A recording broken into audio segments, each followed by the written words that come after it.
पिछली क्लास में आपने समझा मद्दे मुतसिल को, इस क्लास में आप समझेंगे मद्दे मुनफसिल को, क्योंकि इन दोनों का फर्क करना बहुत मुश्किल है। तो आज की क्लास में आप इंशाल्लाह समझ जाएंगे कि मद्दे मुनफसिल और मद्दे मुतसिल में क्या फर्क है।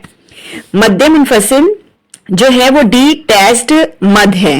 मद्दे मुनफसिल की पहचान ये है कि जब ये उसी कलमे में ना आए, डिटैच्ड हो, अलग हो।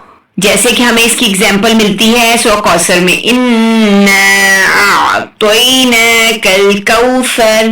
तो यहाँ पर जैसे ही हम देखते हैं कि और तो यहाँ पर ये सेकंड कलमा है, तो इट्स मीन के ये अलग से है, डिटैच्ड है। तो ये मद्दे मुनफसिल की पहचान है। और दूसरा, इस पर खींचने की मिकदार कसर भी कर सकते हैं और तवस्सुत भी। इसमें 2 हरकत भी खींच सकते हैं और 4 से 5 हरकत भी खींच कर पढ़ सकते हैं।